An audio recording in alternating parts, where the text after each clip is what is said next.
Everyone, कैसे हैं आप सभी लोग। स्वागत है आप सभी का भरपूर इस नए विषय की सीरीज में, यानी कि विज्ञान की सीरीज में। क्लास 11th की एनसीईआरटी का हमारा ये 8वां चैप्टर अभी चल रहा है। देन सेल बायोलॉजी हमारा भी कंप्लीट नहीं हुआ है। ये हमारी सेल बायोलॉजी की लास्ट क्लास है। इसमें हम देखेंगे कोशिका की संरचना।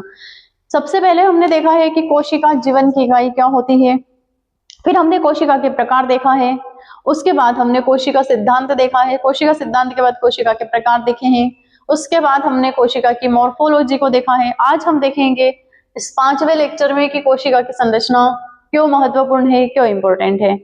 तो आइए बिना कुछ देरी किए हम इस नए टॉपिक की शुरुआत करते हैं। इसी में हम देखेंगे कि कोशिका का विभिन्न विस्तृत रूप देखेंगे कि कोशिका के कौन कौन से अंग होते हैं, कौन कौन से अंग कोशिका के अंदर मिलते हैं। तो आइए बिना कुछ देरी किए हम अपने इस नए विषय की शुरुआत करते हैं। ये सिर्फ न क्लास 11th के स्टूडेंट के लिए है, बाकी जो भी इच्छुक हो वो सभी देख सकते हैं। स्पेशली जो बायो सब्जेक्ट होता है, बायोलॉजी होता है, साइंस होता है, वो सिर्फ पढ़ने का या फिर रटने का विषय नहीं होता है, वो एक जीने का भी विषय होता है, समझने का विषय होता है कि हमारी बॉडी में कौन कौन से रिएक्शन होते हैं, हमारी बॉडी किन किन से मिलकर बनी हुई होती है, ये सब हमें सीखने को भी मिलता है। ये बिना कुछ देरी किए हम अपने इस नए विषय की शुरुआत करते हैं। सबसे पहले देखेंगे कि कोशिका संरचना क्यों इंपॉर्टेंट है। कोशिका न सिर्फ जीवन की इकाई है, बल्कि एक अत्यंत संगठित माइक्रो सिस्टम भी होता है। यानी कि कोशिका न सिर्फ एक जीवन की इकाई है, बल्कि एक अत्यंत संगठित माइक्रो सिस्टम भी है।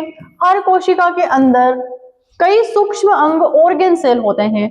ये है कोशिका की मेन संरचना। हर कोशिका के अंदर कोई ना कोई सूक्ष्म अंग मिलते हैं, अनेक ऑर्गन सेल मिलते हैं, जिसे हम क्या बोलते हैं, कोशिका अंग बोलते हैं, जो मिलकर जीवन बनाए रखते हैं। हर कोशिका अंग अपना एक विशेष कार्य होते हैं। हर कोशिका का अंग होता है जिसे हम क्या बोलते हैं, कोशिकांग बोलते हैं। उसका एक अपना एक विशेष कार्य होता है। जैसे शरीर में अलग अलग अंग का काम करते हैं, जैसे कि हमारे शरीर में अलग अलग अंग जो होते हैं वो अलग अलग कार्य करते हैं।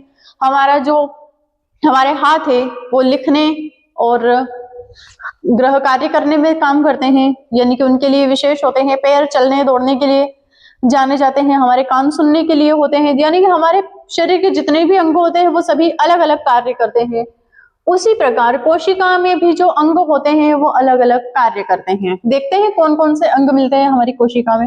इसलिए कोशिका की संरचना को समझना जीवों के काम को समझने की कुंजी है। यानी कि कोशिका के अंग को यदि हमने समझ लिया तो हम समझ जाएंगे कि हमारे जो जीवों के जो अंग होते हैं उनके काम क्या होते हैं। ठीक है, तो सबसे पहले कोशिका मूल संरचना के 3 बड़े भाग होते हैं। कोशिका की मूल संरचना के 3 बड़े भाग कौन कौन से होते हैं। यह हर यूकेरियोटिक कोशिका पौधों और प्राणियों में 3 मुख्य हिस्सों में बनी हुई होती है। ठीक है, हर जो यूकेरियोटिक कोशिका होती है। प्रोकैरियोटिक में तो झूठा केंद्रक मिलता है, केंद्रक मिलता नहीं है क्योंकि उसका जो डीएनए होता है वो बिखरा हुआ मिलता है। यूकेरियोटिक कोशिका यानी कि हर जो यूकेरियोटिक कोशिका होती है, पौधे हो या जंतु हो, में 3 मुख्य हिस्से से बनी हुई होती है। सबसे पहले कोशिका झिल्ली, सेल मेम्ब्रेन, पादप कोशिका में भी होती है, जंतु कोशिका में भी होती है। कोशिका द्रव्य, साइटोप्लाज्म सभी में होता है। ये रही कोशिका की संरचना। इसके अंदर झिल्ली भी होती है, कोशिका द्रव्य भी होता है और नाभिक भी होता है। यह तीनों के अंदर कई कोशिकांग मिलते हैं। नाभिक के अंदर, नाभिक जो होता है कोशिका का जो केंद्रक होता है, उसके अंदर भी अंग मिलते हैं, कोशिकांग मिलते हैं, हमारे गुणसूत्र मिलते हैं। गुणसूत्र में हमारे डीएनए होते हैं, उसके अंदर हमारे जीन होते हैं जो हमारे लक्षणों के लिए जिम्मेदार होते हैं। कोई यदि पूछे कि मैं ऐसा क्यों हूं, तो उसे बता देना कि मैं मेरे जीन की वजह से ऐसा हूं। जीन क्या होते हैं, ये हमारी कोशिका का केंद्रक हो गया। ठीक है, इस केंद्रक के अंदर अनेक गुणसूत्र होते हैं। गुणसूत्र को जब धागेनुमा संरचना होती है, गुणसूत्र जब गुणसूत्र को खींचा जाता है तो उसमें एक द्विकुंडलित संरचना मिलती है, जिसे हम क्या नाम देते हैं, डीएनए नाम देते हैं। और यही जो डीएनए होता है वो क्या होता है, वो लक्षणों के लिए जिम्मेदार होता है। यही जो डीएनए होता है वो क्या होता है, डीएनए का एक छोटा सा टुकड़ा क्या कहलाता है, जीन कहलाता है, और यही जो जीन होता है ये लक्षणों के लिए जिम्मेदार होता है। हमारी आंखों का रंग कैसा होगा ये भी हमारे जीन पर निर्भर करेगा। हमारी त्वचा का रंग कैसा होगा ये हमारे जीन पर निर्भर करेगा।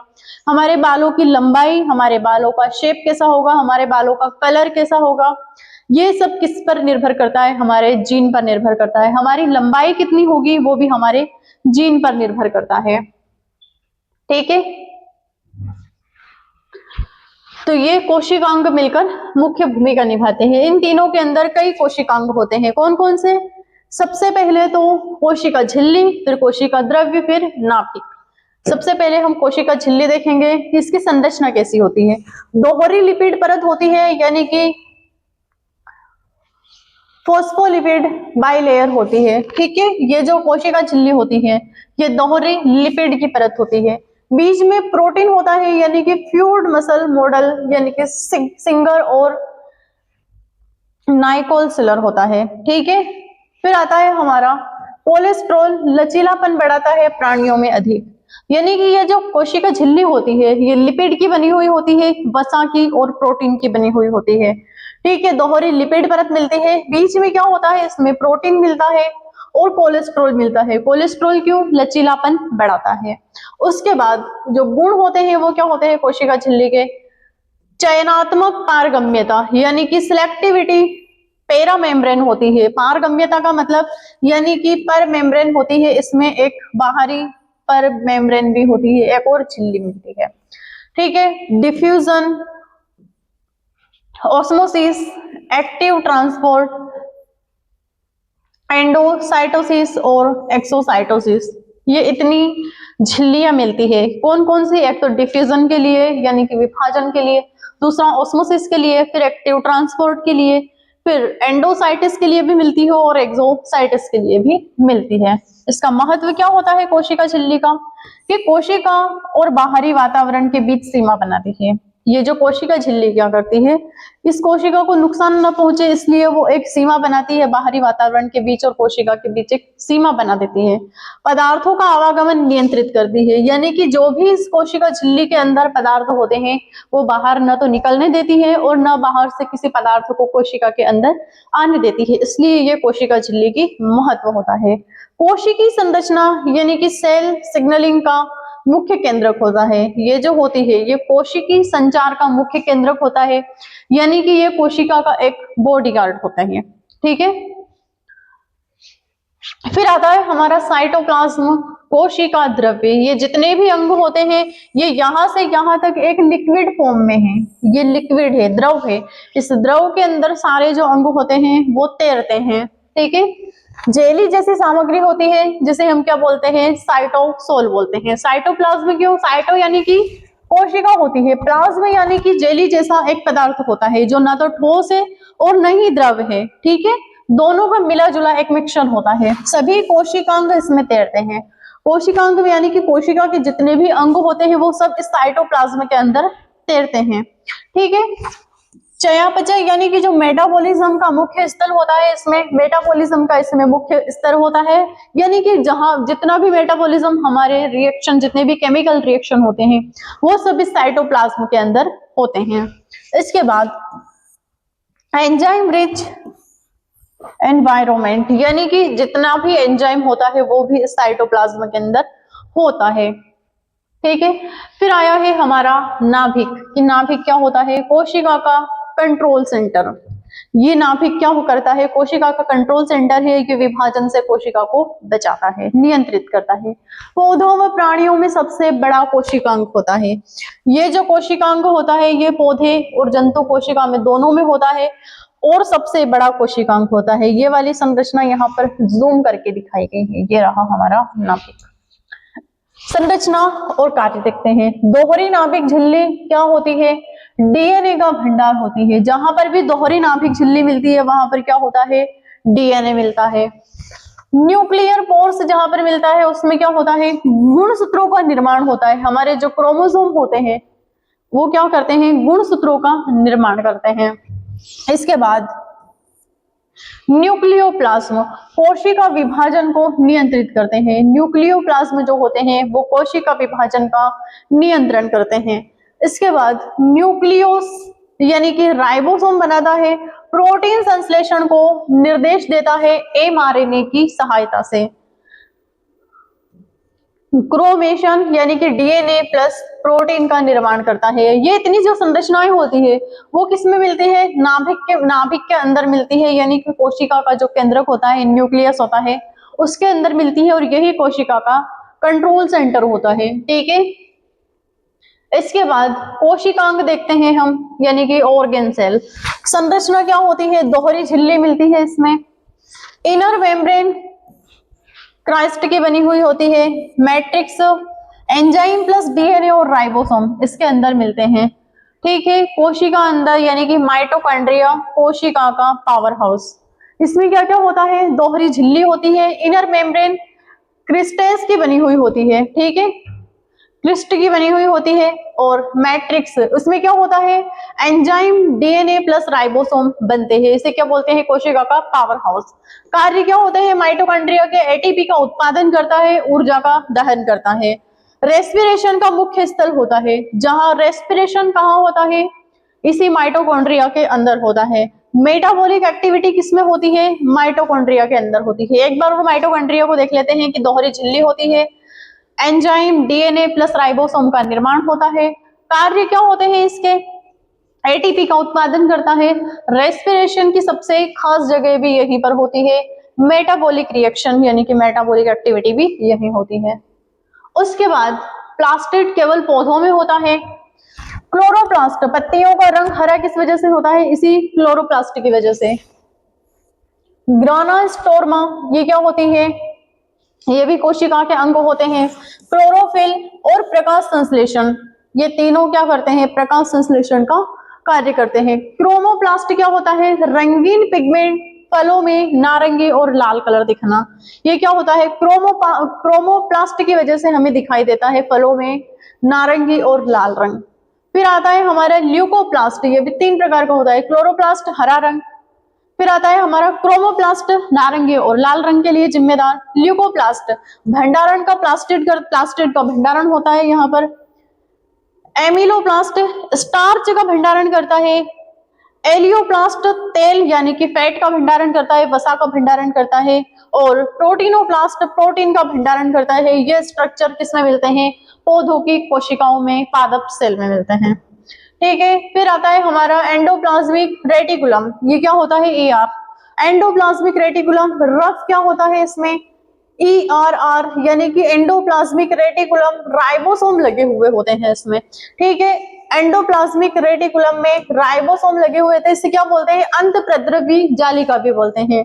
ठीक है, यहाँ पर क्या होता है? प्रोटीन का निर्माण होता है। स्मूथ ER यानी कि स्मूथ सॉफ्ट एंडोप्लाज्मिक रेटिकुलम में क्या होता है?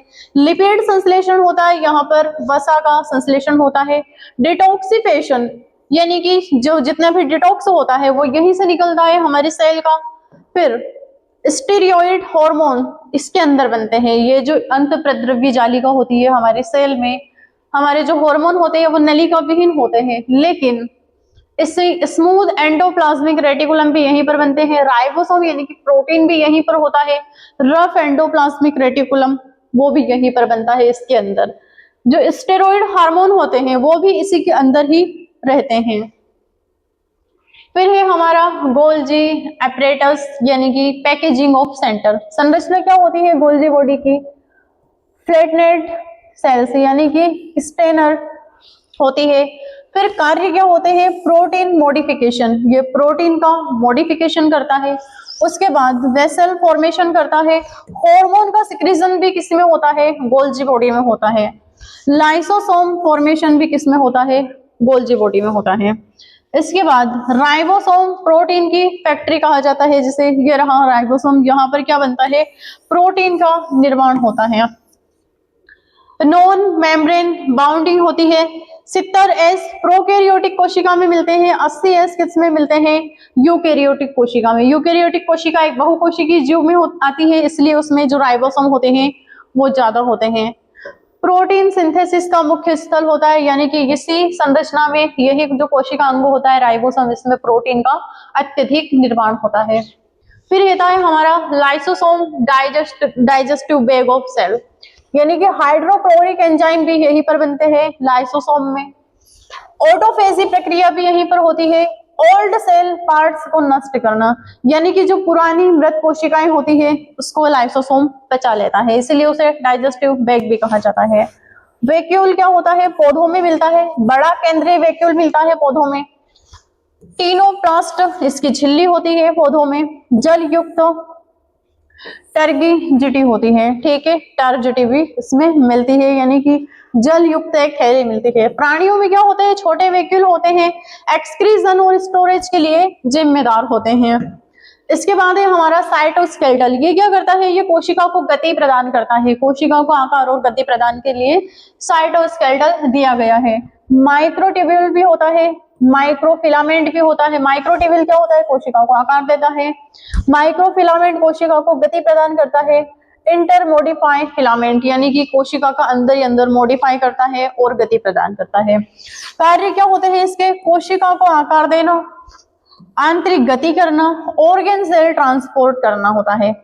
इसके बाद सेंट्रोसोम और सेंट्रियोल, ये केवल जंतु कोशिका में मिलता है। स्पिंडल फाइबर बनाते हैं और कोशिका विभाजन को महत्वपूर्ण होते हैं। कोशिका जब विभाजन होता है उसमें महत्वपूर्ण भूमिका किसकी होती है, सेंट्रोसोम और सेंट्रियोल की। फिर आती है हमारी कोशिका भित्ति, संरचना कैसी होती है, सेल्यूलोज की बनी हुई होती है, हेमीसेल्यूलोज भी होती है और पेक्टिन की भी होती है। ये मुख्य रूप से पादप कोशिका में मिलने वाली संरचना होती है। कार्य क्या होते हैं इसका, संरक्षण करना, आकृति बनाए रखना और ऑस्मिक या फिर ऑस्मोटिक प्रेशर नियंत्रित करना, ठीक है। इसमें क्या होता है, ऑस्मोटिक प्रेशर इसके अंदर नियंत्रित करना। ये जो पादप कोशिका में क्या मिलती है, सिर्फ कोशिका भित्ति जो होती है वो केवल पादप कोशिका में मिलती है।